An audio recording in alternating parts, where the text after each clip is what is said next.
Fauzul Rizal. Nomor peserta 032 khususan Sayyidul.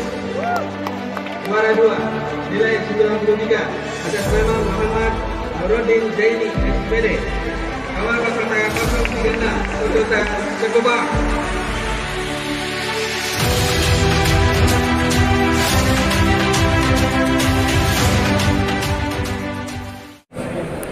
Sayyidul.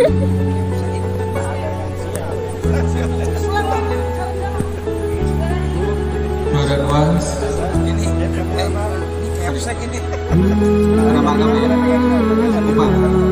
juara 3 Sayyidul.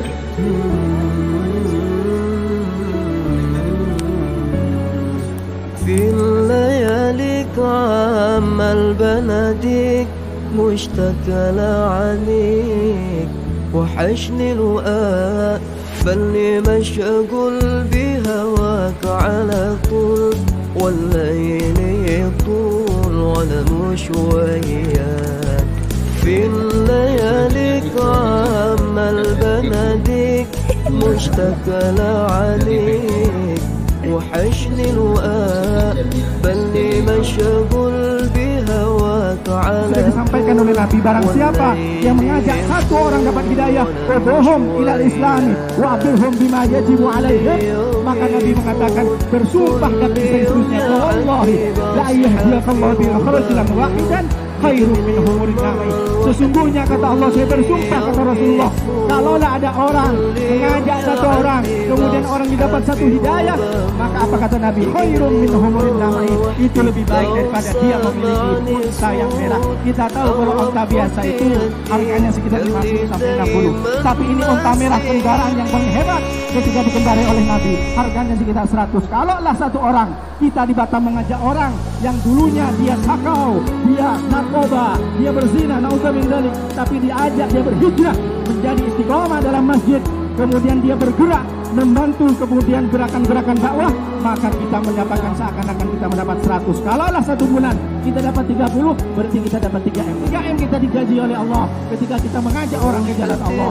Oleh karena itu pentinglah orang tua, kita harus bentengi anak-anak muda kita, jangan tergerus, jangan sampai tergoda dengan digitalisasi, jangan sampai tergoda dengan media sosial, karena masa-masa pemuda ini adalah the golden age, masa-masa emas, karena nanti pada waktunya orang itu sudah memori penuh, tidak bisa membaca lagi. Jangankan Al-Quran, dia membaca surat-surat pendek pun sudah salah. Baca kum ya ayyuhal kafirun wala antum abiduna ma'bud wala ana abidu ma'budtum wala antum abiduna, terus muterisin, susah dia mau nyampe ke lakum dinukum boleh.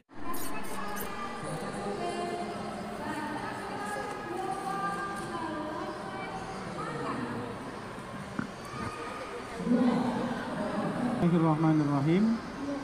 Assalamualaikum warahmatullahi wabarakatuh.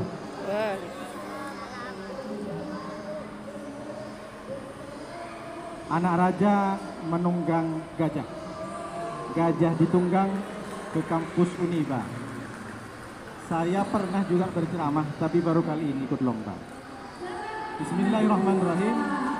Bismillahirrahmanirrahim. Tawakkalna 'ala Allah wa abtadidul Islam bidzatil 'aliyah mustadirran faidal barakati 'ala ma lana lahu wa aula.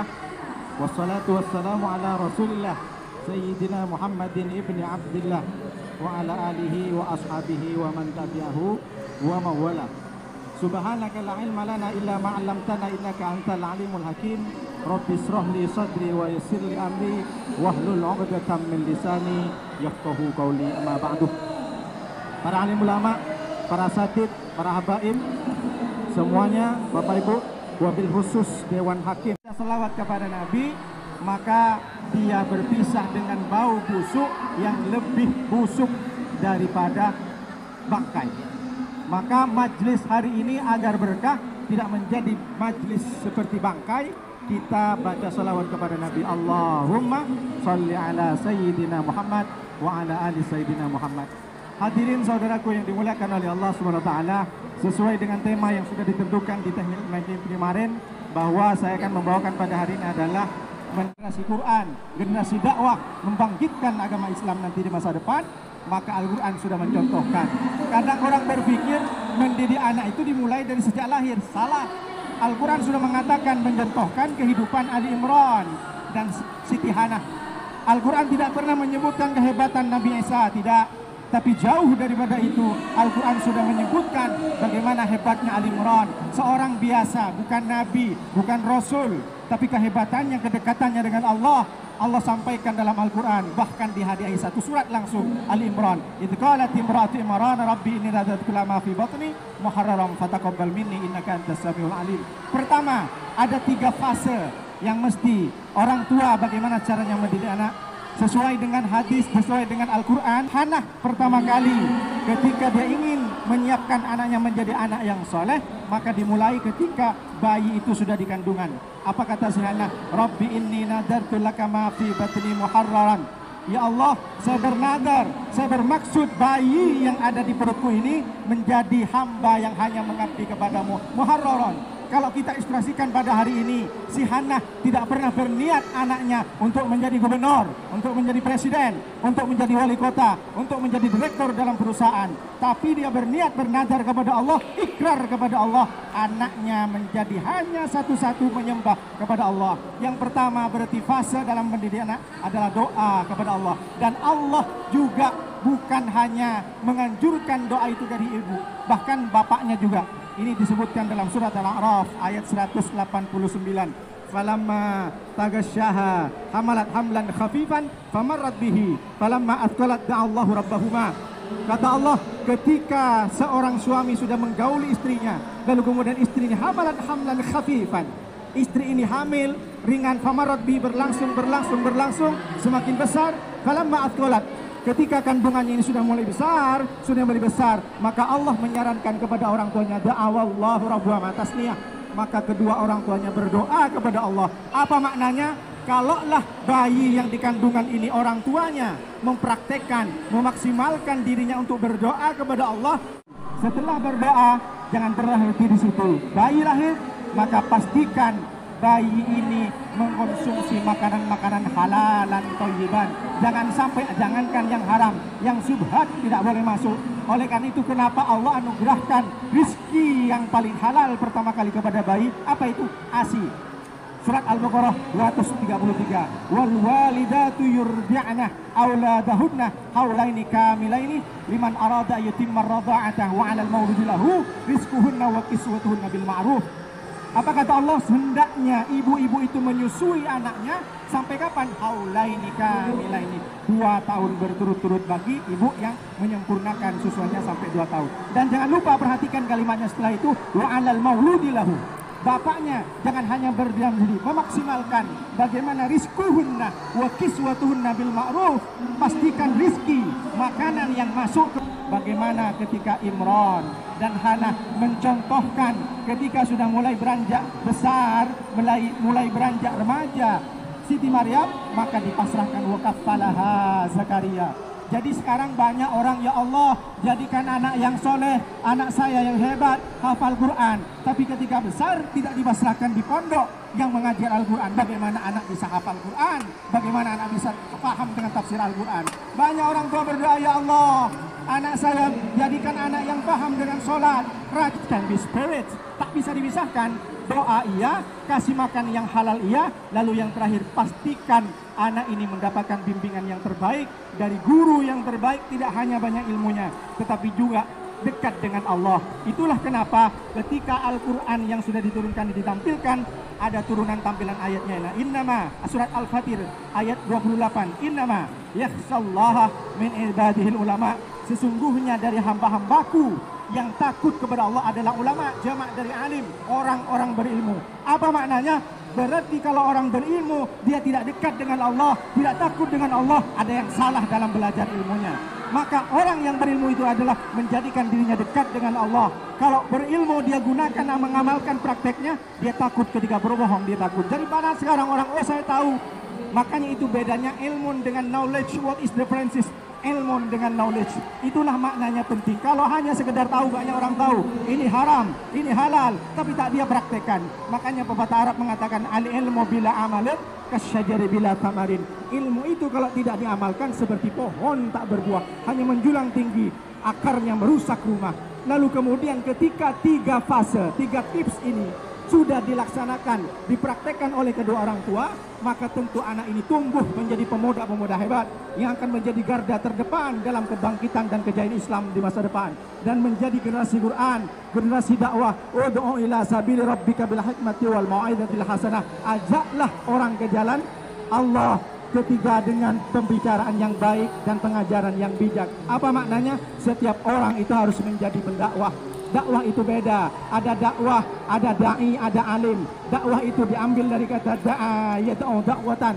Kalau beliau menyampaikan balagha yuballighu tabligan. Itulah kenapa di Batam itu bukan persatuan dai Batam, tapi persatuan muballigh Batam. Apa maknanya? Kalau dakwah itu bukan ngisi tausiah, bukan ngisi kajian subuh di masjid. Itu namanya muballigh, menyampaikan misi kehidupan. Dakwah itu terjun langsung ke masyarakat. Ayo ajak sholat, mengajak orang dari jalan setan ke jalan Allah, mengajak orang dari yang menyembah hantu menyembah Allah. Itulah dakwah. Jadi jangan mentang-mentang nanti kamu bukan LCMA, kamu bukan doktor, kamu bukan profesor, jangan ajak aku. Ayo Pak Haji, ini sekarang kita sudah lama hidup dunia ini, jangan terlalu harta, ayo kita berjemaah. Maka Pak Haji tak terima, engkau bukan ustadz, engkau bukan PMB, bukan begitu. Setiap manusia itu memiliki potensi dakwah dan memiliki kewajiban dakwah, karena dakwah itu mengajak. Kalau ustadz itu hanya muballigh, itulah kenapa dikatakan muballigh. Tapi kalau ada ustadz yang menyampaikan fatwa, itu namanya alim. Maka dakwah ini sudah disampaikan oleh Nabi. Barang siapa yang mengajak satu orang dapat hidayah, ud'uhum ilal islami wa abirhum bima yajibu alaihim, maka Nabi mengatakan, bersumpah daki seterusnya, fa wallahi la yahdiyakallahu bi rajulan wahidan khairum min humurin na'am.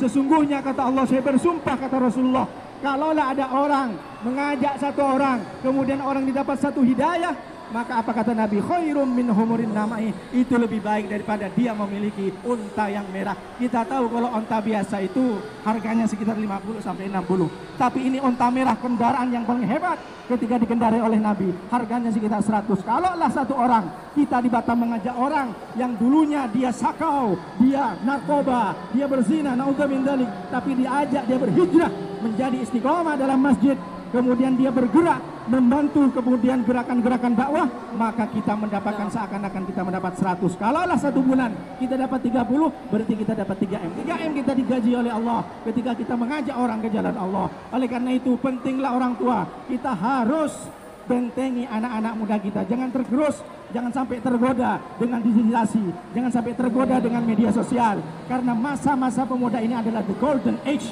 masa-masa emas. Karena nanti pada waktunya orang itu sudah memori penuh, tidak bisa membaca lagi. Jangankan Al-Quran, dia membaca surat-surat pendek pun sudah salah. Baca kul ya ayyuhal kafirun wala antum abiduna ma'bud wala ana abidu ma'badtum wala antum abiduna, terus muter di situ. Susah dia mau nyampe ke lakum dinukum waliyadin. Kenapa? Karena itu sudah bukan masa emas. Oleh karena itu mari kita bersama sebagai orang tua didik anak, tidak hanya ketika dia sudah di pesantren. Pastikan pendidikan anak yang mengajar tidak hanya bahwasanya ilmu, bukunya banyak, karangan banyak, tapi dia tidak dekat dengan Allah. Karena tidak pastikan anak itu menjadi anak yang hebat, anak yang penggerak dakwah, motor dakwah, dan menjadi generasi Al-Quran. Demikian yang bisa saya sampaikan. Mudah-mudahan bisa bermanfaat. Hadanallah ilaikum bila tariqil mustaqim. Wassalamualaikum warahmatullahi wabarakatuh. Saya agak cepat, takut cepat waktunya itu Ustaz. Masya Allah.